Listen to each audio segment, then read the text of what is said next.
Welcome to the Mean Green Show. Every day, get down. Welcome to the Mean Green Show. Every day, get stronger. Let's go. Welcome to the Mean Green Show. Every day, get better. Welcome to the Mean Green Show. Every day, get stronger. Good people, welcome to the Mean Green Show. I got my boy Jared, what's going on? in the freaking building. My name is Christopher Norman. I'm so glad to be here. Jared, man, how was your weekend? It was good. Christopher Good. Norman, the full name. Full name. I'm in a good mood today. I'm wearing my Langston shirt today. Shout out to the LU. That's an HBCU in Oklahoma. Langston, Oklahoma. Ooh, If you've been there, you've been there. If you haven't, you probably never will. But great school. no need to just go. Love the school. So, man, a little recap from last week. We talked about, I don't remember. Long weekend. I just remember posting something on Instagram and got received a handful of DMs. It was, I don't remember. Community. Community. There we There you go. Community. Took a minute. Shout out to J Mill. J Mill's in the house eating lunch or snacks. We did community last week. This week we're going to go into pricing. Yep. And I want to say, let's go into mean green pricing, right? Yep. This is not, I think I said this on the last podcast, this is not the Chris that's going to be in front of the class training you guys, or the one that's running in the heat at boot camp with you guys. This is going to be a different Chris. So I'm hoping that. Businessman. Yeah, yeah. Well, yeah. I think we should put the subject title of this one is Mean Green too expensive? That's fair. That's a good question. You actually make most of the titles for this. Who? You. Oh. Yeah. Is Mean Green too expensive? All right, here we go. You ready for the first question to them? Yes, sir. Guys, you will not hurt our feelings. I promise. But down in the comment section, can you write your answer? Is Mean Green expensive? Go ahead. Write down below. As I write down below, what do you think? What's the common answer? What do you think? The common answer. They're not going to say it's cheap. They're not going to say it's cheap. They're not going to say that. So, I don't know. I think those that are honest might say yes. Those that are honest. Yeah, I think so. Who's the, like, no specific order or reason, top 3 people that popped in your head when you said that? I got to say it out loud. Out loud. I want to know. I want names. Oh, man. Damien? For some reason, Dame was number 1 for me. Who else you got? I think he said the comment one time. That's why it automatically popped in my head. Shout out. Dame is always supportive. So thank you, Dame, for always being on the podcast. I love my guy. Honestly, that's the first. That's That it. was like when One you and said, only. is it too expensive? Like, Damien. It Dame. just popped in my head. Dame. For some reason, I got Erica, too. Davis. Okay. Maybe because she was just on and we were talking about it. Yeah. And if I was to name one more, I don't know. I can't think of nobody. I couldn't either. You know what's interesting, though, Jared? Not too many people, especially as of late, not too many people come to me about pricing. You know, I've had a couple maybe that a tough situation came up, and I've had that conversation with them, but very few people have ever came to me like, hey, you too expensive. Now, I might, see it in the Google review or on Yelp or on Facebook review, but not too many people face-to-face have said that. Jared, you take the lead on this one today. You ask the questions on pricing. Oh, okay. So pricing. I'm gonna try to get into y'all's brains so we can answer some questions that you might have coming in. So, where do we start with this? I don't know. There's so much that can be said, and I'm not gonna bite my tongue. Okay. So, obviously, everybody, supply and demand for gyms, supply and demand is a big thing when it comes to gym pricing, all of that kind of stuff. So I'm going to ask a question that maybe they're wondering. So everybody, you pay what you pay. From an owner perspective, where do you get your price point? Like what starts that for you? Very good question. 2009 is when we started. And that price point was is actually way more expensive than what it is now for boot camp. Okay. Right now our boot camps are what? 135. 135. And that's unlimited. Unlimited in 2009 to about maybe 2015, 16 was $460 every 6 weeks. Right? So it changed, for several reasons, but at that point I was leaving a global gym training. I think the average session at that time in 2009 was $60 per session, and I made 18% of $60 every time I trained. So 10% of 60 is 6, so I was making about $12, give or take, per session. So, and that's training one person for that hour. So if I locked out my whole schedule for 12 hours, I was making $12 an hour, basically. So for me, I was at that age, I was like, man, if I can make $20 an hour, right, I'll be dope. Yeah. But I said I want $20 per person. So if I train 10 people in the hour, that's $200 that hour. That sounds way more, respectful for my time. So at that time, that's basically how I came up with the first pricing was $20 per person because I wanted to make at least $200 an hour. Now, obviously, we had more people that end up joining, and it worked out the way it worked out. But I never looked at anybody else pricing. I based it based upon what Chris wanted to make, and then I started making percentages that are really aggressive for our trainers on the bootcamp side so they can make money and want to stay there. So that's how those prices came. Now with the gym, it was different. Honestly, I looked in the area and what other gyms were charging. And without saying a name, I looked at this one gym that had a dope website. The pictures was cool. It looked like a gym I would pay for. Yeah. I looked at their pricing, and then this is like 2 months before we opened the gym. The next month I went to their website, and I was like, man, I think I'm going to kind of go around their pricing. I drove to the gym because I'd never seen it in person. When I went there, it had just closed down. So right then and there, I knew that I could not base Mean Green first facility based upon someone else because we don't know. Y'all look at different gyms and you look at their pricing, but that don't mean that they're doing well. Yeah. Financially as a brand, that don't mean the trainers are happy for what they're getting paid. So right then and there, I knew that I wanted to base it upon what made sense business-wise for the gym to stay afloat and successful. Like, I didn't get in this to break even. Yeah. Like, I didn't get in here just to be like, I want to get ramen noodles tonight. Like, I want to be able to travel and do the things that you guys do for your job. Yeah. And so I based it upon that. That's fair. What do you think hearing that? I don't know if I ever said that to you. Oh, no, I don't think I ever heard that. But I think it is interesting that you based it around your own self-worth. Because we've had conversation before where you talked about interacting with members, and I've done that. Them kind of, I'm not gonna say disrespecting you, but you haven't asked the question like, am I worth it? Yeah. Am I worth $20 a class? Yeah, absolutely. And honestly, like, look, I can ask you guys that. Like, you train with Chris, probably train with me as well. Like, I think we're worth $20 a class. Yeah. And what would you pay? There you go. There you go. I want to see it right now. I want to see the comments right. What would you pay? What would you pay per session? So per session, I think they're gonna say about 125 for Jared. Y'all give Jay 125. Don't give me that, y'all. We gonna raise some We raising prices today. You know what though? I think that, and I say this respectfully. Again, this goes back to why we do things that potentially other gyms and boot camps may not do. I think we have such a respect value for longevity in the fitness community in Houston. So Chris has been Chris since Mean Green has started. It hasn't been 5 different owners of Mean Green.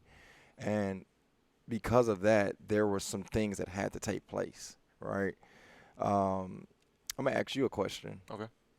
And then, nope, I'm going to wait. Let me wait. Because I'm pretty sure we're going to lead up to that, and then I'm going to ask you the question. I'm going to give you the floor back. I really want to write it in my phone so I don't forget. But, all right, another question. Come on, top of your head. What you got? Freestyle King. Off the King. top of my head, I'm thinking about what you said with other people. Like, I think that you being able to pay other trainers plays a factor as well, right? You want to get 100%. paid what you get paid. For you to pay trainers, what like I'm kind of digging back into history a little bit for you. Obviously, you want trainers to be successful. You want them to grow. What did that look like for you? And I kind of want to put this into perspective with what the general perception of a trainer is, right? So I know we've had conversation about it. For you guys, you know, and just being specific with numbers here, having a conversation with you, a lot of people don't expect the general trainer to make over, what you say, $40,000 a year? Probably. Like, you're doing well if you're making over that, right? Yeah. In the general perception of things. So Absolutely. how does pricing and your vision for your trainers play a role into that, into the growth of other trainers? I think it goes back to the community and the culture, honestly, both. Because to create a specific culture that we have envisioned is going to take some really great people that are consistent, that are hard workers, that believe, that will go the extra mile. Like, I'm still that guy when a woman walk by, I'm going to open their door as they're going into a store. That's me. But that's not the job description of being a man. Right? It's just something that I do. I go the extra mile. If a member is coming in to boot camp and they're fumbling dumbbells in their bag, you'll see me walk up and grab their dumbbells. That's what I do. So I want to bring teammates or team members that will do the same thing. That's not their job description, right? It doesn't say that in the manual, grab somebody dumbbells and bag if they look like they're about to trip over the railroad coming to Herman Park. But we hire those type of people because of the mindset. And because of that, I believe it puts us in a predicament to really found high effective people that execute outside the hours of boot camp, outside the hours of gym. So you guys probably know or don't know, like, there's 30, 45 minutes prior to a workout. We sometimes are there talking and then stay an hour or two after. That is not a part of the job description. But if I hired trainers that only came to do their job for that 60 minutes, Mean Green wouldn't be what Mean Green is, because that culture is not there. Yeah. Now, when you go to the community, you're dealing with some people that come from a lot of different situations, right? Some are very stressful situations. Maybe it's relationship or job or career or school. Some people are battling different things medically. Some people are battling things mentally, emotionally, even spiritually, right? And because of that, I have to put the best person. Typically, a lot of people like to say the product, but I have to put the best person in that position. And the best person is not going to be the cheapest person. That's true. Right? So for me, if I'm trying to capitalize on the average dollar for it to come to Mean Green, I probably could a little bit more, but this guy that's handsome to my right probably wouldn't be here if I was like, yo, Jay, minimum wage. What's minimum wage? I don't even know. Was it $8, $9? Say it's $8. I was like, hey, Jay, $8 an hour. Jay would not be on the Mean Green show right now, right? And that plays a big role for me, because and I say this respectfully to any gym owner. I'm not going to even say gym owner, because I think I put something on my social media that's going to rub some. Anybody that has a business, typically, a lot of times when you see a price that increase, it's not necessarily because they're trying to make more money for the owner. A lot of times it's because they want to make more money for the payroll. Yeah. Right? Y'all love Alex. Y'all love, Milton. Y'all love the Alexes and Bobbies. But if, for example, David's crushing it. So what if David come to me one day, because right now he basically does part-time training. What if he says, hey, Chris, I want to be full-time, but we don't have the funding to do full-time? Yeah. We just had a trainer that was really amazing that outgrew us, and we wasn't able to fulfill because we didn't have enough in. Yeah. So when I'm making choices based upon pricing, it's not to fund the Mean Green account sometimes. It's to fund payroll. It's to fund a big one, the economy growth. Yeah. As we continue, like, you go buy a house 7 years ago and see what that house is now selling for the square footage. So I can ramble way more, but to finish the question, payroll and cost of living increases, and that's a big thought for me when it comes to community and culture for the trainers. I love to hear you say that, because we got ears. I've been hearing the talks, right? So I've heard just around the gym, like, dang, them prices, yada yada, increase here, increase there. But then we also hear the talks about, oh, I love so and so. Absolutely. And when we have gone through transitions of losing trainers, like I've heard the back, I'm like, oh man, why couldn't we have? So I think it's cool that you just kind of you laid it out there, like, Sure. got to be able to pay them. Straight up. So I mean, look at it like this, and it's nothing. $40,000 is a lot of money. Okay, listen, hear me when I say this. $40,000 a year is a lot of money. Now, without you commenting, not that you would, but think about how much you make a year.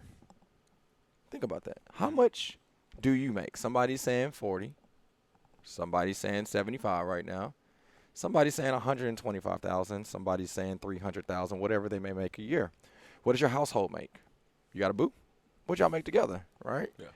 Now think of what you require or what you think Alex and Jared and Bobby and Milton and David, what should they make? Why is it such a big upside? Mm-hmm. So when you look at bringing someone on, for me specifically, if I said, hey, Jared is a $100,000 trainer, but I want him to make $30,000, like that's a huge disconnection, right? So for me, I'd rather be a brand that's more on the premium end so I can bring premium trainers. I don't train as much as I used to train. So if I don't train as much as I used to train, I know the quality of service I want to give. If I don't bring a quality person in, then the brand goes down. Yes, sir. But if I bring quality people in, that means the amount we have to pay out goes up. So our pricing, honestly, I think is really cheap. You know, if you look at what we charge, I think it will increase if you compare us to like California and New York, the price points that they charge their people in. But I think it comes down to what you think is expensive for what it is when it comes to value. Questions I have for you. Quick answers. You ready? Yep. Is a car expensive? Yes. What about your rent? For the most part, yes. What about a gold necklace? Yes. What about gas? Yes. What about Yeezys? Yes. All right, Fabletics. Sponsorship, come on. Right. Come Right? on. Yes. Fitness equipment. Yes. Like what I'm naming things that Jared do on a daily basis and probably wear or like, right? Not that you don't have Yeezys. I don't have Yeezys. You got slides. I was gifted slides. Were they good though? Are they Oh, worth yeah, it? I'm playing so Okay, comfortable. cool. Absolutely.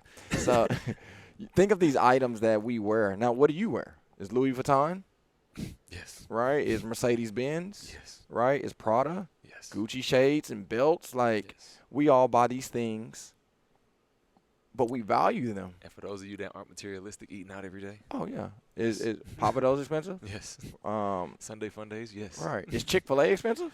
Yes. Yeah. So I mean, you look at all these things that we spend money on, but you value them, and I think that's the thing with Mean Green members.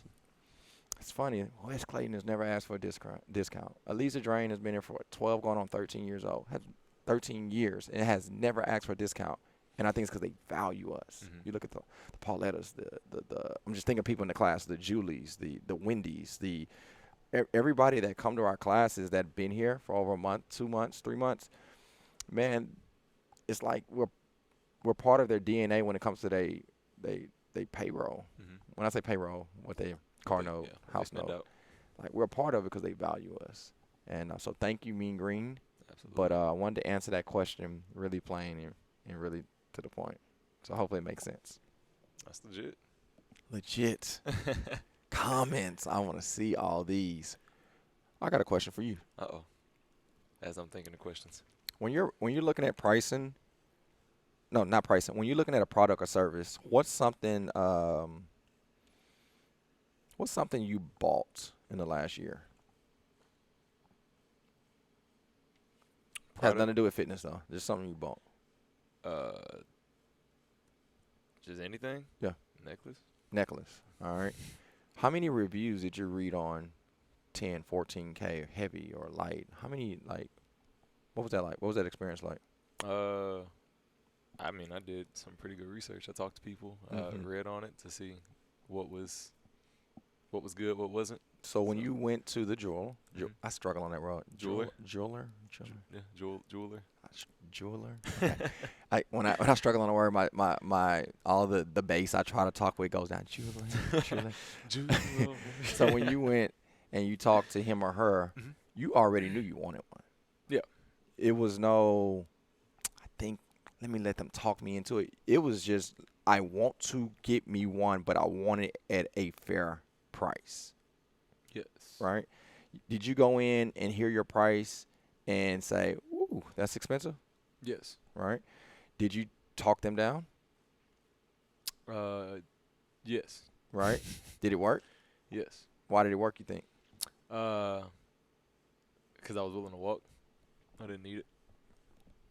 We're going somewhere with that. If you walked into,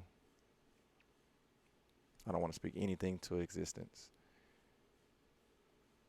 I'm going to use another person, not Jared. If a guy named Jimmy needed a machine to help him breathe, and he walked in and said it was expensive, but he needed it, do you think he buys it? Yes. What's the difference? He needs that. There's no other option. No other option. So I think when you look at fitness, is it a need? Yes. Question. I'm going to give y'all 10 seconds. Is fitness a need for you? Go down. Comment. This is good. This is freaking good. Oh, yeah. All right. So now they're commenting. Okay. This is the challenge that we all have to make at some point. Mm-hmm. Fitness is prevention. Fitness can also be recovery. Is it recovery? Is that a better word? Where you going with it? Okay. So with prevention, when fitness, if I get my heart rate up, the American Heart Association teaches that we should do vigorous workouts up to 75 minutes a week or walk at least 150 minutes a week. So that's 3 workouts or 4 workouts at 75 minutes or 5, and then or 30 minutes a day gets you 150 at walking. Yep. That helps you prevent from different things like heart diseases, right? It doesn't prevent it all the way, but it's puts you in a percentage that's higher likely for you not to catch heart disease because you're in prevention. But then there are some people that have a heart attack because of maybe lack of exercise or stress or nutrients that wasn't put in their body, and then they have to work out. Yep. Right? So recovery, what's another word? That's not a good word for it. When it already happened. Can't think of a good word. Now you have recovery stuck in my head. It's not it, though. Golly. You got prevention and you got... Y'all know what we're talking about. We're gonna make a term up. I have to. Okay? Okay. You got prevention and I have to. You don't want to be in a position where you have to. No. I have to eat clean or I die. I'm being really raw. I have to move. I have to exercise or I die. I don't get to see my kids. I don't get to see my grandkids. I don't get to see, like, they're going to be on my death table. And when I say I'm not talking about Chris Green by any means or Jerry. I'm talking about third person, somebody that we don't know. You don't want to be on your last days wishing that you could have prevented some things that you could have prevented. Now, everything that I just tried to strike your emotional attachment, it sounds so ruthless when I said the word die. But it's a truth and reality to it, right? Now, let's go back to that other word money. It feels a little different. Money don't matter then because it was your health. It was your life experience. It was the way that you get to communicate or not communicate with people that you love. Money's not an issue then. It's because it's prevention versus I have to. So now when we look at making decisions, how many things do we make decisions on based between prevention and I have to? So when I look at fitness, I'm in a prevention mode when it comes to the way that I feel, and it besides my back at that point, that's another story. But when it comes to my health, I'm pretty healthy. Yeah. But man, I would spend anything if it had anything to do with my health. So why do you have to wait till it get to a point of I have to versus prevention? So for those that commented down below, after hearing that, is your health worth it? So the question I have for Jared, this is going to get really intriguing. Uh-oh. I don't know if I should go into your business.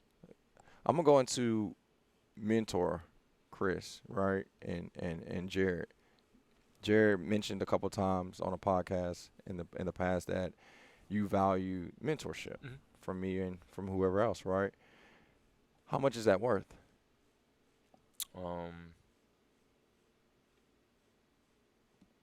I don't even know if the dollar amount you can put on mentorship, because for me, I think that I think you gotta kind of ask yourself where you're trying to go. So if I'm trying to be a millionaire, right, and I find mentorship that's going to get me to be a millionaire, I think it's worth $1 million, right? So I think your mentorship is worth where you're trying to go. So if I could just kind of simplify it to that. So if whatever that is for you, obviously for me, gym ownership. We've been talking real estate, owning land, all of that kind of stuff. So I think that, I don't know, it's kind of priceless, honestly. Finding a solid mentor. I was just talking to somebody about this. I think it's pretty cool because you find when you find a true mentor, somebody that's really by your side, looking out for your growth, you find somebody that's in tune with you as a person. So everything that you're trying to do in life is like that's your person. And like, what's the price tag you put on somebody being, you're the person that helps guide you there? Like, I don't think there's a price tag on that. I love it. What about how much? This is gonna sound really bad. All right, y'all take this as Chris speaking it. Grace, how much? What's it worth to buy a wife? A good wife, right? Think about that. I know some places do buy, right? I know there are arranged marriages, and I'm not making fun of any traditions, but I'm saying, like, right now, use Chris, not you. Yeah. What's the worth of having a wife that loves you, that adores you, that's consistent, that's faithful, that's empowering, whatever, right? The thing that you desire, what is that worth? Can I be raw? Yeah, absolutely. When I hear people say they buying $10,000, $20,000, $30,000, $40,000, $50,000 rings, I'm like, what? Whew. What? Now, I know we put a little bit more value on jewelry and all of that kind of stuff. Like Valentine's Day, we go out buying expensive necklaces. Yeah. So, was that what marriage was meant to be? Probably not. But that's what it is. And when you ask me that question, that's kind of what I think about. Like, I see what you're saying. How much is it worth to have that? Well, how expensive is a ring? Right. But right. That's being real. But that's not the true I guess answer towards that question, because I think it's priceless. Like, to be supported in this world by somebody, no matter what you do. Yeah, man. Like you You can't put a price tag on that. Absolutely. To literally be supported, for you to know that no matter what happens to you, somebody has your back. No matter where you go, somebody's gonna support you. No matter what you're going through, somebody's going through it with you. Like, absolutely. That's priceless. Priceless, yeah. Y'all kind of see where I'm going, right? Yep. Now with marriage, right? The ring is a token. Yeah. All right, it's an appreciation. It's a gift. I had a guy once tell me, I ain't gonna go there. That's so. Anywho, when you talk about things that are priceless, there are some things that you worded just now, and I'm gonna call a couple of them out. It's consistency, it's trust, it's, you didn't say the term, but momentum. These are things that we all long for: motivation, accountability, support. Those are things that you just mentioned. That it's not a number on that, but if you get it, it's such a blessing, because you don't always get that. Not genuinely, right? Think about this. There are so many people. I thought about this on the way here with Wes and Erica. 10 and 7 years. I believe they probably would say, and y'all can ask them for themselves, how hard is it to gain motivation? How hard is it to gain inspiration? How hard is it to gain consistency? The reason why a lot of people hire a personal trainer or a group trainer or join a gym is for those things. Yeah. And then they join and they get the success and get the results and get the body and get the confidence, and they stop and they kind of go back to their old habits, and they come back and then, like, crap, I'm not paying for Jared to tell me how to do a front squat. I'm actually paying for consistency. I'm paying for inspiration. I'm paying for motivation. I'm paying for accountability. I'm paying for an authentic experience that somebody takes me and approaches me the way that I need to be approached and love me the way I need to be. Like, that's what people are paying for. It's not to put what mean green. Yeah. Because remember, the whole subject of this is Why mean green? why mean green, what we do that some other gyms or businesses may not do. You're paying for a person or a system or a culture that keeps you consistent. Absolutely. How many of you, I'm really curious to see the comments without naming a gym or a trainer, how many of you was with a great gym or trainer that had great structure, but you didn't feel inspired to be there? Like, dude, every person that I get to see at Monday, today, 5 o'clock or whatever day I train on, when I see them, it's like, I want to be here. Yeah. I'm glad. Or even the other person, like, man, I wasn't going to be here, but that freaking text message or, man, that early morning call, Jared. Like, those are the things that are not listed in the bullet points for what you pay for with Mean Green. Yep. But they're there. And I think there's no price point on that. But the tough thing for Chris as the owner to my patrons that follow my leadership is I expect that, but it's not on their job description. But truth be told, that's a lot of effort that you put out. Have you ever, I'm talking to you guys, have you ever talked to someone that had a lot going on, and then when they left, you're like, whoo, that was heavy. Yeah. Right? Like, that's what we do with 20 people every time we train a class. Because most of the people that come in, they dealing with a lot of things. Right? And then they leave feeling great, like, oh, I feel so inspired. I'm about to go home, and I'm going to go cook. I can't wait to see my loved ones. And we took that on. Yeah. And that's the tough part because sometimes we get to our loved ones and they're like, why are you so quiet? Why are you not talking to me? We have our venting sessions. Right?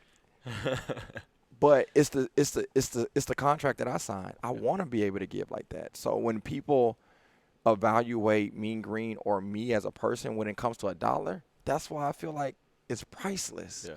So when it comes to the things that we just mentioned, like, dude, what you mean? 135? That's it. Are you kidding me? Like, you worked out easy numbers, all right? 52 weeks in a year times 2 is what? 104? You worked out 104 times last year. How many times have you done that by yourself? And that's for those that only work out twice a week. Yeah. What about those that are working out 3 times a week, 4 times a week, 5 times a week, 6 times a week? Like, that's freaking priceless. So, Rampage. I'm just happy you're going. So, just, again, another raw moment when I first started, right? 135 was the value that Chris knows for himself is honestly not that high, right? Absolutely. But for me as a new trainer, who paying 135 a month to go somewhere? Like, that was my mindset. Like, I'm just getting out of college, 135. Let's go ahead and open that up. So for me to sell a 135 package, that's a whole lot different than Chris selling it because Chris knows the value of it. So I think that just, you saying that, like. Let's go ahead and open that up. And let's be clear, 135 is for outdoor boot camp. Outdoor boot camp, sure. So I don't want nobody coming to the gym like, hold on, y'all said on the podcast. 165. And then personal training is a different price from that. So, and then online training is a different price. So just FYI. All right, Jared. I think this is a really,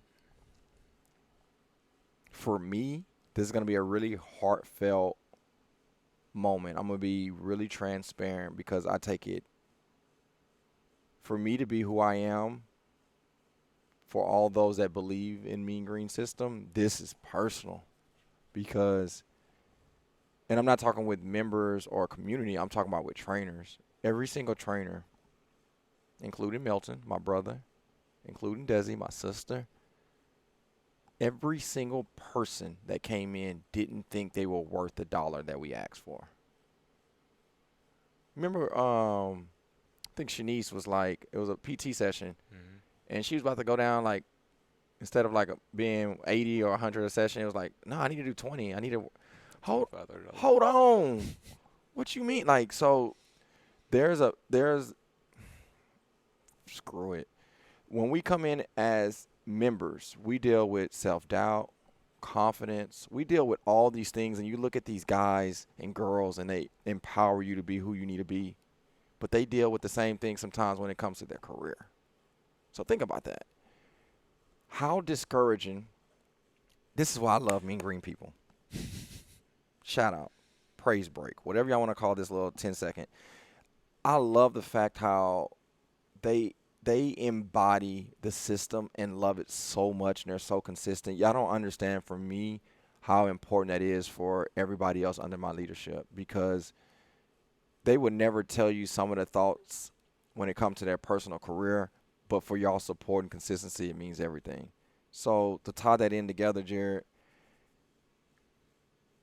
while you and Alex and Christian and James and Bobby and Walker, I mean, I can go down the line, while y'all are building confidence within the members, right? The truth is they're building confidence into y'all, because without you guys being who you are, they don't grow into who they are. The Jared that's today is not the Jared that was a year and a half ago, right? The Alex that's today is not the Alex that was 6 years ago. Yeah. And that only happens when people believe, and not only believe, but also value what you bring to the table. Do you know how discouraging it would be if Jared came to the gym and all 20 people in the gym was like, "Oh no, I'm canceling tomorrow. You just not worth it." Yeah. "Oh, Jared, oh, your hair, it ain't popping today. I'm canceling. It's just not worth it," right?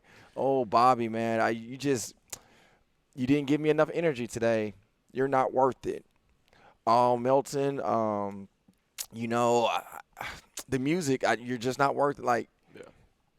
you guys are building so much confidence into these men and women, and it again, as I said, it's emotional to me, because without that support and that culture of Mean Green, development doesn't take on the other side. Yeah. I know when we think gyms, again, I'm coming from owner Chris today, y'all think, or people think, just the members, but there's growth that need to happen also in the staff as well. Yeah. So, man, I think what you said about opening up that box, or when you said it opened up a box to me, and I'm going to ask you a follow-up question. It's important that you guys know that these men and women are developing too, mentally and emotionally. Jared, after hearing that 17-minute breakdown, what's an experience with the member, and it's up to you whether you want to give them the shout out or not, where they made you feel like you were worth it? I'm gonna take it old school and kind of talk a little bit about Mui. Okay. Shout out to Mui. So when I was first getting started, I know Mui. I've known Mui since 2018, kind of when I started. But that was kind of when I was first getting started with Bootcamp for the first time going around. I remember, I think it was after a Tuesday boot camp or something like that, Mui just kind of sat down and we started talking a little bit, and we talked for about an hour, and Mui just literally spoke life into me and what we were doing, because at that point in time was really trying to get boot camp started from basically restarted back from the hard hit it took from COVID, right? So I was struggling. I was getting maybe 10 people out there at most at that point in time. So at that point, I'm questioning, dang, is it too expensive? Like, is my training style bad? Like, because again, using you as a mentor, knowing where I'm trying to go, I know that boot camp used to have at least 25, 30 people out there. Yeah. And I'm struggling to get 10. So I was like, is it me? So Mui just literally, I remember she sat down and spoke life into me. She said, "You're doing great." Wow. She spoke about consistency. She spoke about the value of what we do, right? Yeah. Just not to get into every single detail of our conversation, but that was a moment I literally remember. Like, I walked away from that feeling empowered myself. Like, I got this. Wow. And I didn't ask Mui to do that. We just kind of stopped. And I will say, I love feedback. So I did stop and I say, "Hey, Mui, how am I doing?" I can see that. How am I doing? So I just asked her honestly, and she opened up. So that was a good moment for me. Wow. Mine was Mercedes McClendon. If anybody knows Mercedes, like, call, text. I don't know. You can't tag her on YouTube. Can you tag people on YouTube? I think you can if they have a YouTube. I have no idea. I would love for her to hear this. Mercedes was one of the ladies that I trained at the 24-hour fitness when I first started, and ended up following me to Mean Green. And I used to use this term, man, I wish she can hear this. I wish she could hear this. I used to use this term like, man, if I could, man, if I could. And the end of that sentence, end of that compound statement would be, man, if I could just make this, I would be happy. Man, if I could just drive this, I could be happy. And the things that I was targeting was the most minimum things, right? And it's this quote that I read in a book, and I don't know if she told it to me, but I still live by it, Jay. It says, it's not that you set your goals too high and you miss them. It's that you set your goals too low and you hit them. And 10x. yeah, straight up, right? And a couple of things to be really honest with you guys in 2009, 2010, or excuse me, that was 2008 before I started Mean Green. Like, I'm living with mom, and when I'm living with mom, it wasn't like, Jared gonna laugh at me. It wasn't like I'm living with mom because I'm saving and I got money in my account and I got my car, and I'm living with mom because that's survival, right? Like you talking about everything that I have, it came from mom and dad, right? And at that moment, I'm like, man, if I could just make, I think it was like $700. If I could make $700, I think I can finally get me an efficiency apartment off of Westheimer. If I can finally, like, maybe I can buy such and such car. And she's like, dude, why are you shooting for the most minimum things? You're so great at what you do. She was like, I was like, well, if I can just one day get 20 members in my group, when you said that number, it struck me. If I can just get 20 members in my group, I can get me an apartment. She's like, Chris, why don't you get 500 people? And it spoke so much life into me. And now looking back, when you said what you said, I just remember that conversation. And that only took place because she built and showed me so much value that she had for me. And I think ever since then, that's kind of my goal when I get anybody a part of our staff, allow them to know their value because they're so valuable. Because the truth is, I said this to one of the trainers. I was like, man, y'all underpaid. Like, what I'm paying y'all, man, y'all worth way more. Because I truly believe that. I really do. And, again, I think that really goes down to a special, unique group of people within the Mean Green community. And I'm really appreciative of every single one of you for believing in us for that. I think it's crazy how empowering the community actually is. Because I think I told you before, like, I did want to get into more of this. I wanted to get in front of cameras and talk a little bit more. And I've talked to a couple people about it. It's like, man, I feel like I'm so bad on camera, in front of camera. And they say, what? So, like, we're so, and this is just coming from, all trainers, because I'm not the only one. Yeah, this is our job. Our job is to empower you guys and give empowerment, but we do it ourselves. I think that's the world we live in. Like, we help each other. We help each other up. So I think it's pretty cool that I got that. I love that. Members. I love that. Another thing I kind of want to hit on, and then let's hit on two more, and then we'll get out of here, is growth. Okay. I posted a video on my Instagram, bro. It kind of went off in my inbox, dog. Today? Yeah. I basically posted something from our last podcast. I should have left out gym owners. I should have just said businesses, right? But the point was, it wasn't that – I said it, whatever. I said that you should not get mad at people if they leave your gym. Because if you really are a community, it doesn't matter if they leave or they're there. They're community. They're your friend. But I think people took it the wrong way. But what I was getting to was that's why people sometimes come back, or that's why people stay, is because they understand the power of community. And seeing and hearing what we're talking about when you talk about pricing specifically, I would like to point out that people grow. All right? Trainers grow.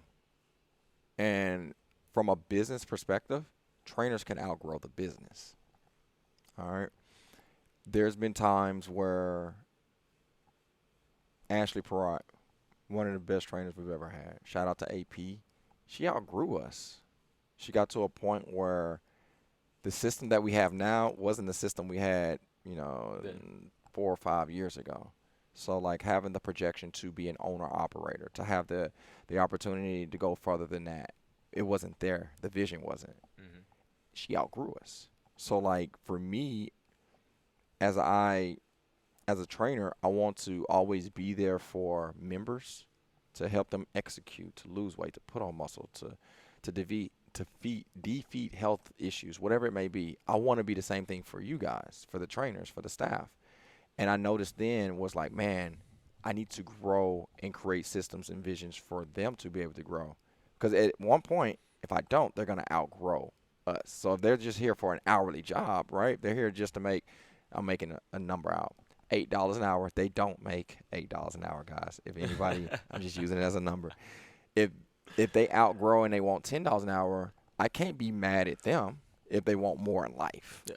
You feel me? So the same thing, I'm getting to the post that I posted. Same thing about a member. It's the same thing about trainers and staff. There are so many opportunities here in life, and it's beautiful. But I want to have someone to be able to grow so far where they outgrow what we have in plan. Like, they killing it, right? So hearing that, Jared, my question I have for you, you know, when you want to grow, what's the biggest thing? I'm going to go another angle because I don't want to ask a question that I know the answer to. Is there fear in growing financially? Yeah, definitely. Why? I think that who said it? More money, more problems. Baby. More money, more problems. Money, more problems. I thoroughly believe that, because even when thinking about, I'm just gonna use Bootcamp as an example for myself, right? So obviously getting started, there's kind of certain things you can and literally can't do based on how much you're making, funds, right? Bootcamp wise, just kind of think about what you're able to do. So if Bootcamp makes more money, we can go to different locations, right? We can start doing more things within the community. We can start buying T-shirts. We can start, doing more things. And all of that stuff takes time. It takes trainers. It takes a lot more stuff. So coming when I first started, right?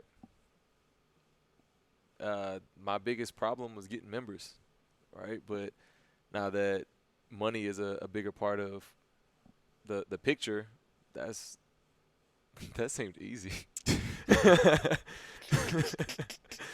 I'm making that a snippet.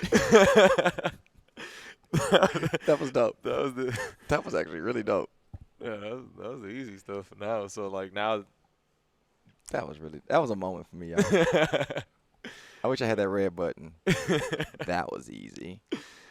So yeah, like now that, like I said, now that money's a bigger part of it, we got new trainers, we got the events that we're putting on. Again, I just bought people shirts, dealing with those problems. Like, just there's a lot more that comes with making more money. So yeah, honestly, it's like a fear of more responsibility as more money's made. Interesting. So. And the reason why I ask that is because we all have some things, dreams, visions, goals, an anointing, whatever you guys prescribe for yourself, that sometimes we get to a part where we don't want to move forward for whatever reasons. Mm-hmm. And I wanted to be really transparent with Jared as an example, but now I'm going to step into what I want to say. That's the same feel that I have with progression with Mean Green, right? It's easy for someone to say, hey, Chris, you should be opening up 10, 20 gyms. I've never seen gyms like this. Oh, man, it's just epic. Man, there's a sense of responsibility that comes with that. It's not even how much do you make. It's more like, crap, like I'm about to get somebody that's going to quit their job and now work for Mean Green. Yeah. And I need to make sure this works.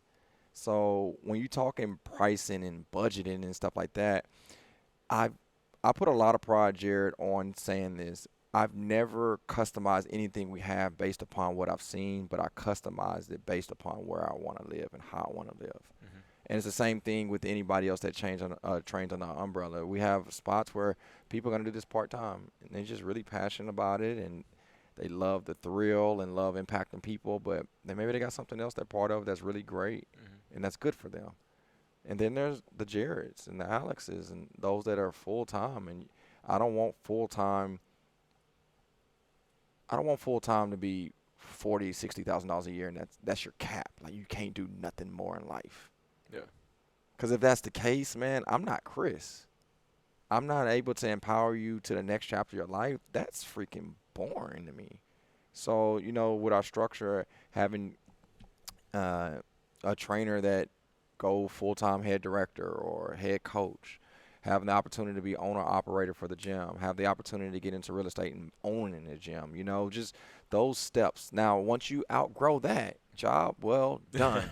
Right. I don't know what we do in Mean Green after that, but, that's a good problem to deal with. Absolutely. If Jared's like, man, look, bro, like, I own too many gyms.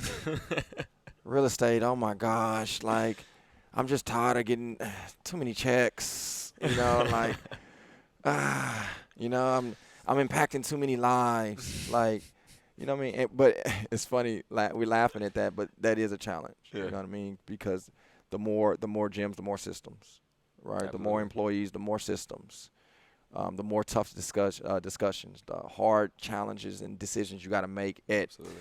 the drop of a dime when a hurricane hits or when a pandemic comes, So I understand what you said. Jared, that's pretty good. That's pretty good.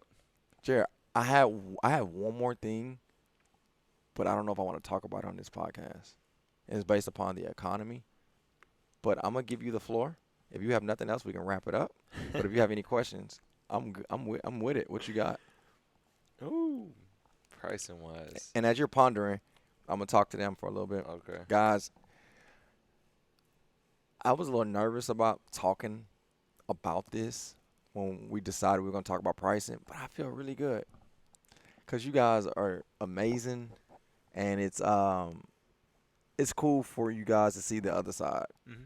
And I'm hoping that you guys are enjoying it. That's what I get into. All right, you thought of anything? I do want to talk a little bit. Hopefully this one becomes an eye-opener for us. I want to talk about equipment. Oh, crap. I forgot about that. Equipment. All right, what you got? I don't even know how this is going to go. Me either. But I do want but I want to prelude this because this is something that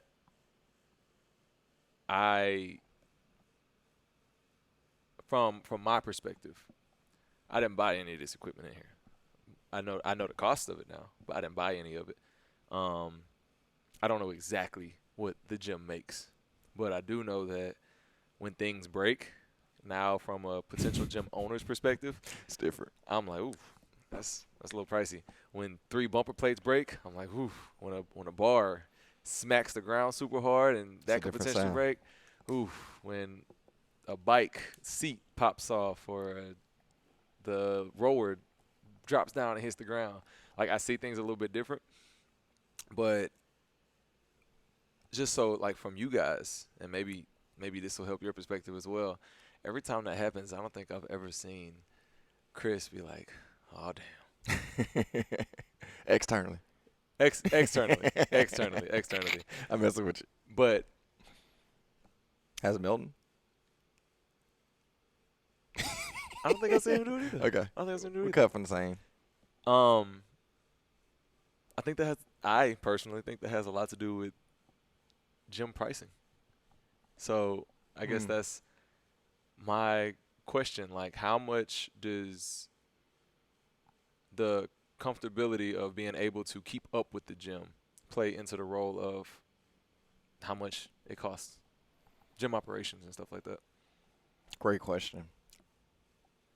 For my gym owners, I love y'all. Can I say it the way I want to say it? Or do you? No, I need help on this one. Can I Okay. say it the way I want to say it? Or say it very political? Like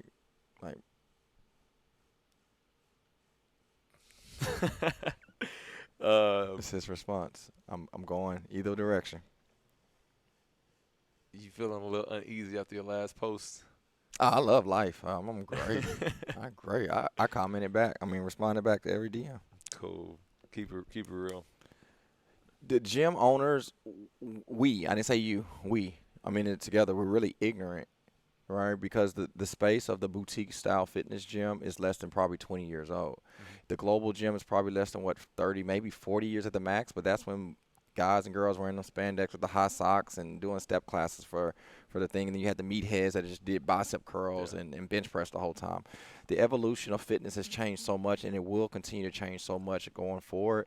But the reason why I say we sometimes we can be a little ignorant is because you're running a business and a brand. You're not running a community of people that's in your garage working out. Yeah. So a lot of times people operate.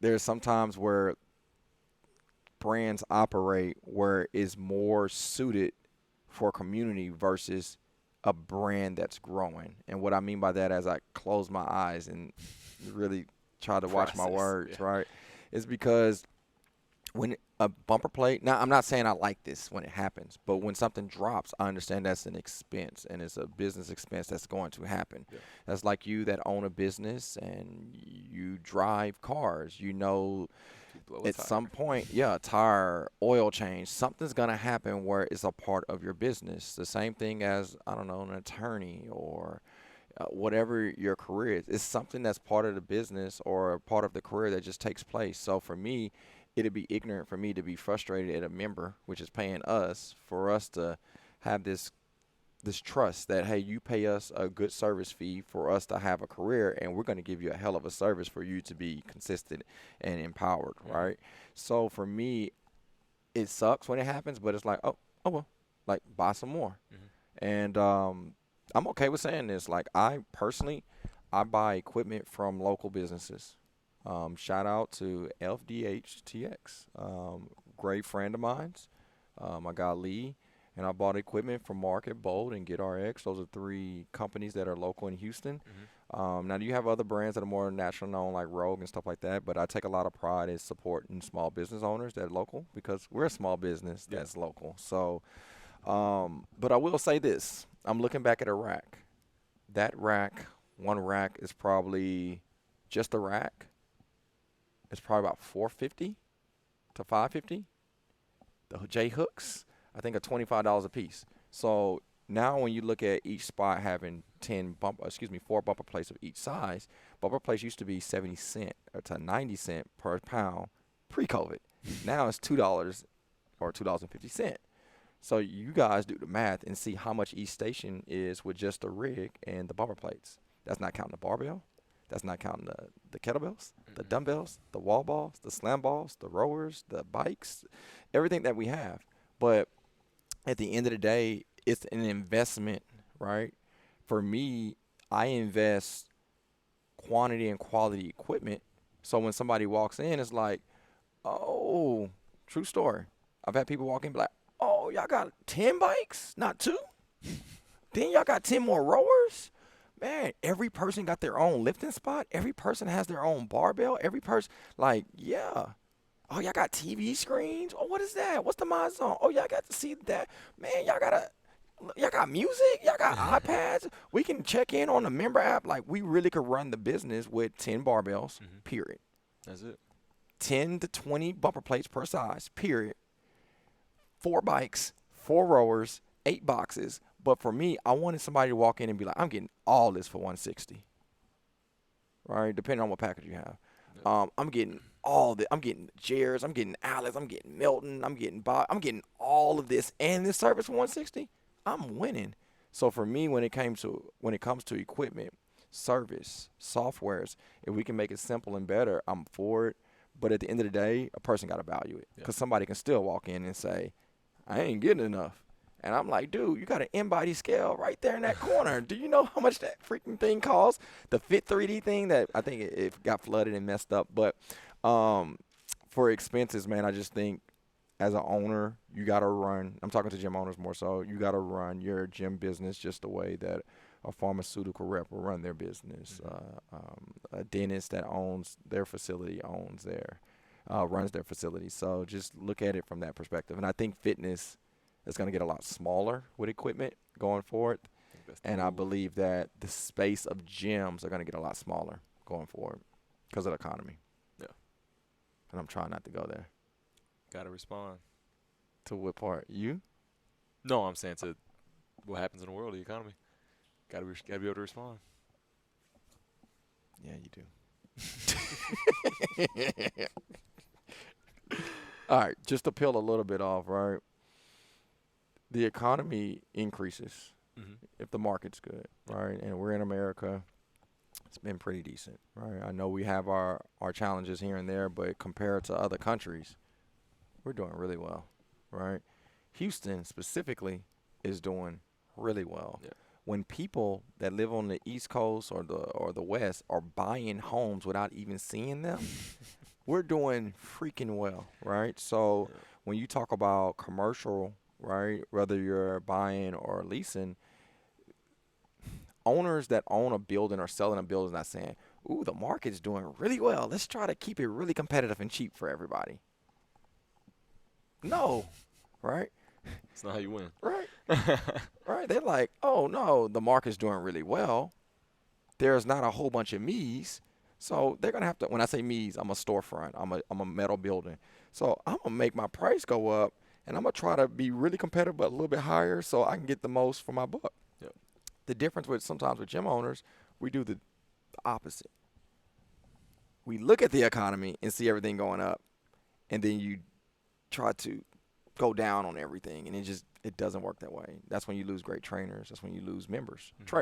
Crazy thing is you'll lose members if you go down on your value and you go down on your pricing. Because if, just for hypothetically speaking, say we were $100 a month, we would be, I ain't gonna say cheap, we'll be a $100 gym. I say it that way, right? And if we're a $100 gym, I don't have Alex on the team. I can't pay Alex that. We can't pay Bobby that.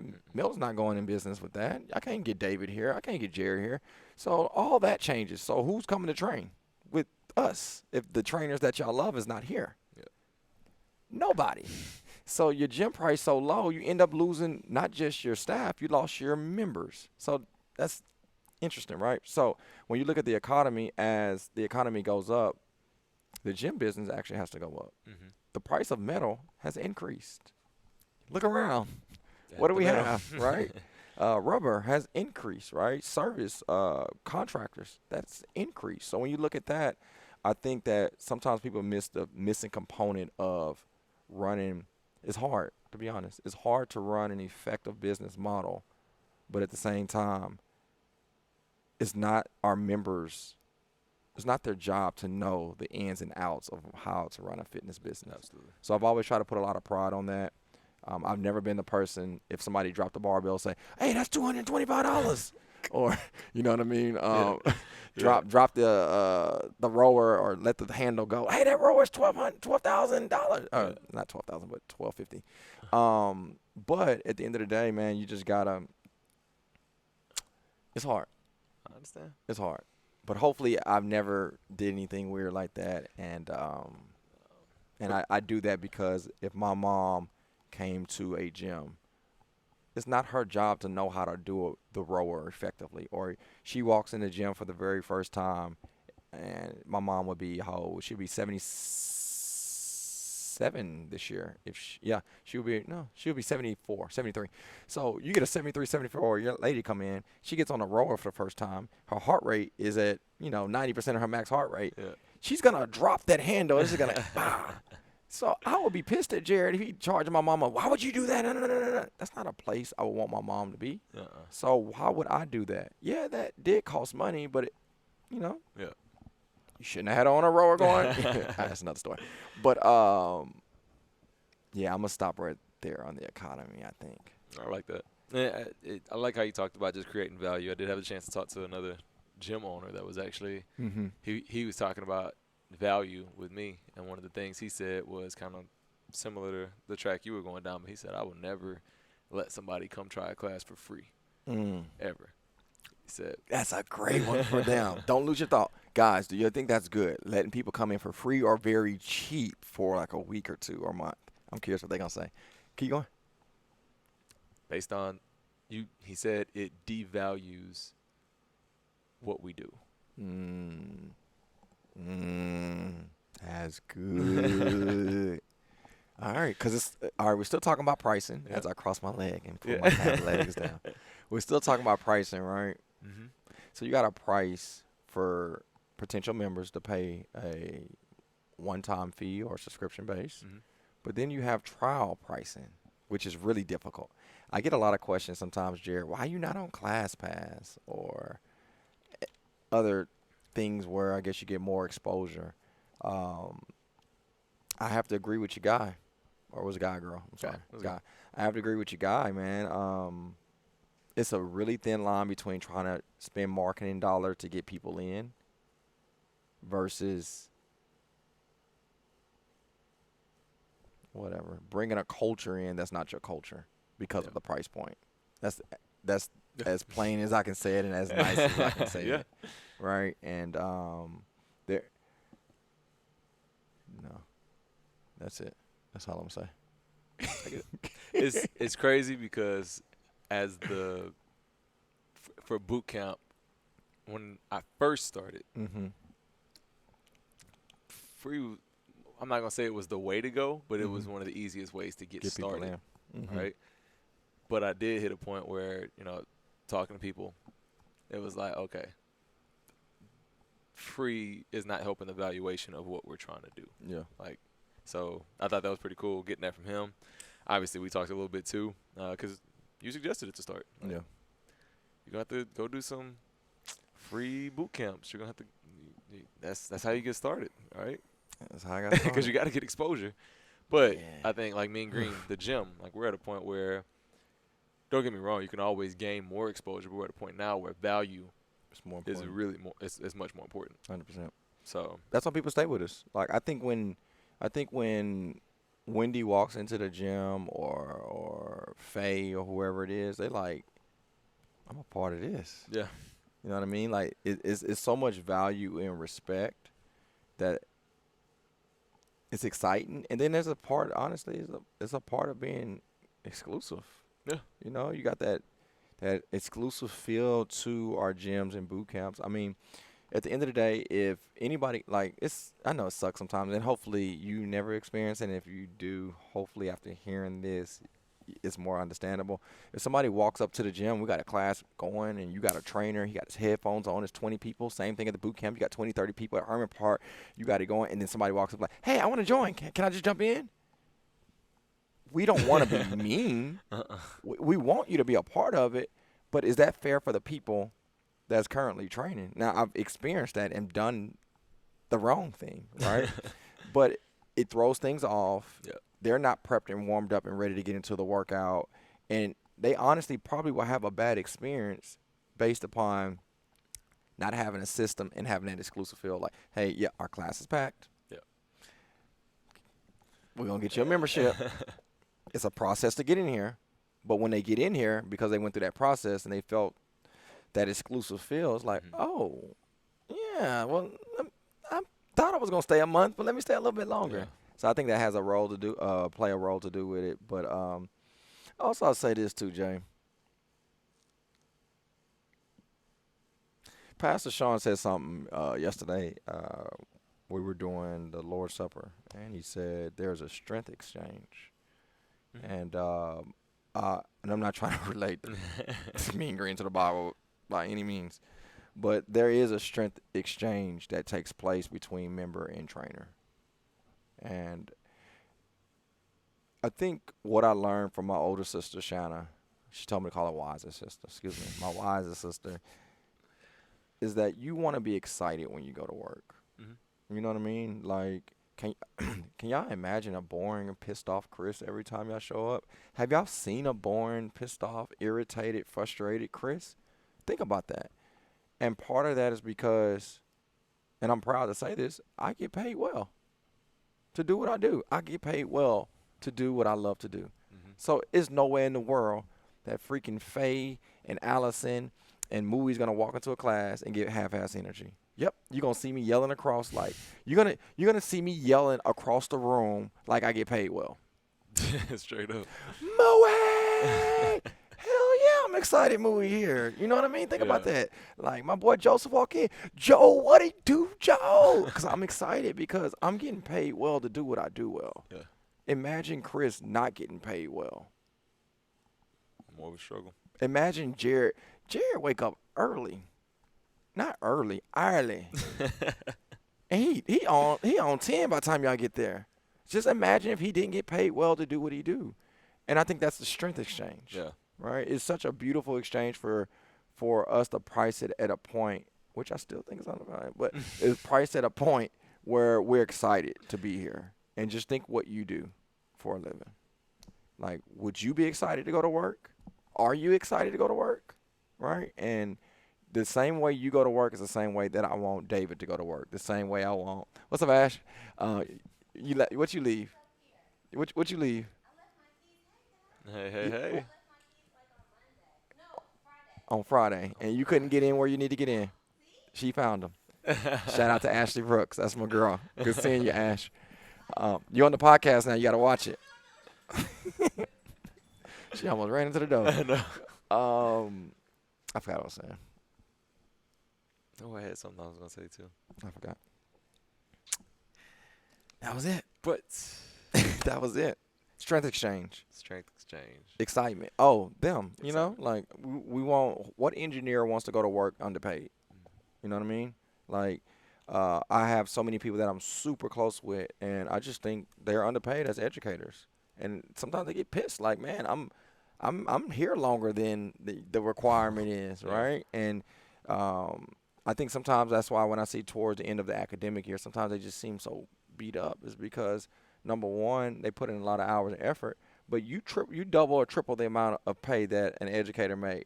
Oh, yeah. Towards the end of the year, they like, hold on, why are we stopping? You know what I mean? So, and I have a lot of family in education, so I definitely will always say that they should be double or triple paid more than what they are. But more of the story, guys, and what I'm getting to is I'm very appreciative for our pricing at Mean Green. I'm very appreciative because we can pay the people that we pay. Yeah. It's structured at a point where, honestly, if we was $100, a lot of them probably still would be here. Yeah. But could we triple the amount of the people at our gym? We can't bring that many people into a gym right now, not at this size. If we're doing 20 people per class, 25, whatever it is, y'all know how hard it is to get in some of the classes. Can you imagine us having triple the amount of people? So you do have to price it strategically so you can be afloat to pay what you need to pay, payroll, rent, equipment, whatever the expenses may be. And I'm very appreciative of the system. I do think our prices will go up based upon just some things in the economy. We actually went up last year. Yeah. And we didn't go up on our current members. We went up on newcomers. But, again, that's for an economy topic we'll talk about on a business podcast, not a Mean Green podcast. But nah, I like that you talked about the morale. Let's just call it that. The morale of Mean Green. Because I've seen trainers, been with other trainers that are, I don't know how much they're making. Never pocket check anybody, but I've been around, let's just say, $40 PT sessions or $30 PT sessions. I've been around that. And the morale is different. Like, it's so real. It's funny you said that because that really made me start thinking. Yeah, man. Like, a PT session with Chris or myself, it's probably going to be like this. Talking, in tune, correcting what you're doing. But I've seen those $30 and $40 PT sessions. I don't know where my phone's at. I know. Yeah, you got two more. I was seeing them, so it's the quality. Oh, you fell? I'm trying to be quality of the work. Like I've been around. Hey, I got something going on my legs. Oh, maybe you I don't know. Like I was seeing it. So it's pretty cool that you said that just because for you guys, for my I ain't gonna say what she said again. Who? Wendy. For my people that's been around the block with gyms and trainers. She funny. She's so funny. I think you know, the difference I think is pretty evident when it comes to Mean Green as far as morale, as far as what the trainers know and what they can help you with. So, and I think that does have something to do with the value of what we do. Absolutely. And it comes with great people. I'm going to throw this out here. This is more, I believe death and life is in the power of the tongue. And it's so cool for you guys to kind of see the other side. My goal is to hire 2 to 3 people per gym to make over 6 digits a year. That's my goal. Mm-hmm. And will people outgrow 6 digits a year? Great. You know, I hope they do. But meanwhile, I want them to be in a position to accelerate, to execute, and do it from a place of abundance. Because I believe when people do that, man, they're just excited. Yeah. And, you know, we already carry a lot on when we leave the gym or boot camp because we take on a lot when people leave. But why have a financial stress burden with that as well? Absolutely. So I said this earlier in a podcast. I can't stand when somebody I meet tell me, once I tell them what I do, oh, what else you do? like, little boy, if you don't keep moving. That's a question. But right there. I hope, even if it's coming across someone else in the industry, it don't have to be in Houston, it can be anywhere else. I think that's the importance of us executing at a high standard. If you give a high standard, high service, it shouldn't be gyms walking around at $80 a session. Mm-hmm. Or $80 a month, you know. Honestly, it should be a really competitive high dollar value because we bring high dollar service. Hopefully, you should. But yeah, man, I think this one was legendary. I've never in my life have talked this much on an open forum about pricing, and how we do it and why we do it. Yeah. I've done it privately, you know, especially with the website. Yeah. Let's leave them with this. Website is not on the website. Pricing is not on the website. Not on the website. And I do these little things and snippets, and I'm like, man, I'm gonna go ahead and post this. This is gonna be one of those I'm gonna probably post. So it's embarrassing a little bit, Jared. But when I used to, you know, date when I was little, I'd take little girls to Chili's. You know, what was my other spot? Applebee's. Shout out to Tina. Shout out. Tina got one Chili's dinner, actually 2 for Valentine's later on, but. At that age, I shopped based upon pricing, not quality. And what I mean, I would get a menu. I would go to a birthday party, be like, take me in. I don't really go out that much, so let's go to such and such. I sit down. I've never been, oh, this is nice. And as soon as I see the menu, I'll be like, whoa. And I start shopping. Y'all laughing at me. Based on price. But off price, I ain't even. On this side, the right side of the menu. Oh, yeah, that's what. Okay, that's 70, that's 60, that's 50, that's 89. Ooh. $19.99. Okay, I'm ordering this. So, Mr. Gray, hey, guy with the orange shirt, what are you ordering? I'm ordering soup. Everybody else got steaks, you know, fillets. And you're not even looking at the food. Oh, I'm ordering soup, right? Everybody else getting the fillets and soup and all this stuff, and I get the little cup. And it's just like, I'm over here trying to act like I'm full. We got a cup of ramen. Man, yeah, I ate before I got here, right? And it's not the – Can you imagine every time you go out to eat, that's the lifestyle you got to live? And I'm being very sensitive to anybody just financially can't do that, right? I'm not trying to make fun of that by any means. But for Chris, I was living a lifestyle that I was choosing life based upon what was not important to me. What's important to me is the value that I get in return, right? So same thing now when you look at gyms, I don't want anybody to ever pick us because we're cheaper than somebody else. Straight up. Like, if you came to our website and we were $200 a month and then you went to somebody else because they were $190, you based what you thought was more important potentially. And I don't think that's most important. I think you being in a gym that you're probably going to join and be here for the next 3 years and have the body and the confidence that you desire goes back to what you talked about earlier. That's priceless. Yeah. So why am I going to allow the Houston community to make a decision based upon what's not even important? It's not the money. It's the result from the service. Absolutely. So I'd rather you read a review. I'd rather you go call somebody, look through our look through our Instagram or Facebook handles and see what people see in the culture, then make a decision. Yeah. Not what the price is. So that's why we don't actually have pricing on our website.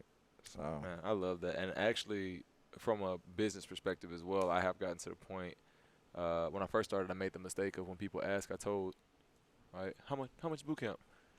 I told immediately, and I ran into so many people that just let's say you and I are messaging right now. You, hey, how much is boot camp? Me, 135. You don't hear from you anymore. Yep. Right, and now you've based what we do as a boot camp completely off of $135. So That's crazy, right? no, absolutely. I have so much confidence and faith that I think we have the best boot camp in the city of Houston. Hands down. I think we give the most as far as energy, as far as care, as far as making the members so much like a part of what we do. Absolutely. Events, Absolutely. kickball next weekend. It's by the way, coming y'all. up. You forgot one thing. Nice hair. Instagram, we blasting y'all on Instagram, highlight reels. So I truly believe in the value of boot camp, which is why we stopped doing how much is boot camp? And I tell people honestly, Yeah, man. come try us out. And it's not to hide the prices. It's not to do anything like that. It's because you need come see the value before I tell you the price tag. Yeah. Right? Make a decision. If we suck, cool. Yeah. But there's a great chance we don't. Yeah. So, and I'm good with that. It's I'm proud of Mean Green, man. We've done it the right way. You know, it's I've seen schemes where, golly, screw it, who cares? Where people do 6-week challenges and you pay $800 up front and you got to be perfect to get your $800 back or win the challenge. And if you don't win the challenge, this is our price, this is our service, and I'm proud of that. So you got to help me, all right? To Rob, Alana, to Walker, to KJ, to Milton, to Bobby, to Harmony, Christian, and Faye, and Jared, and Alex, and James, and Jordan, and Jason. Who am I missing? Jaleel, new trainer on the North Side. Yeah. Shout out. I haven't met him in person yet. Oh. I haven't met him in person, Dope. so I know he's doing his intern. I heard great things about him. Dope.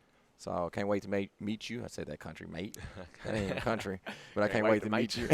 Can't wait to meet you, mate. But, everybody, man. So hopefully I didn't forget a name. But I'm extremely proud. And anybody that represented us. You know, I mentioned Ashley earlier. Jen, incredible. Anybody that's ever represented us, man, I'm extremely proud for what you guys have built. So when it comes to pricing to end this, man, is Mean Green expensive? I don't know. Is it worth it? Hell yeah. Is it gonna change your life? Absolutely. Absolutely. Can it be the place you potentially meet your wife, husband? We've seen it, right? I haven't been to a wedding this year. Oh, Sherelle. About to be. Okay, so take that back. But that's all I have, man. You got anything? That's it, man. I think we really hit some important pieces. Hopefully you guys are able to see not exactly what we do, but the importance behind what we do. I think that's the big takeaway from this podcast. I believe so. It's not a number that we just threw out. You know, it's a strategic number to take care of the bills and also put money in the pocket for our trainers to grow and take care of their families. And, I could have been a little bit more selfish if I wanted more money. Yeah. And I think that's one thing that if anybody knows me personally, it's not about me driving a certain car, living in a certain neighborhood, or wearing Louis Vuitton shoes. They have Louis Vuitton for guys. What's red bottom?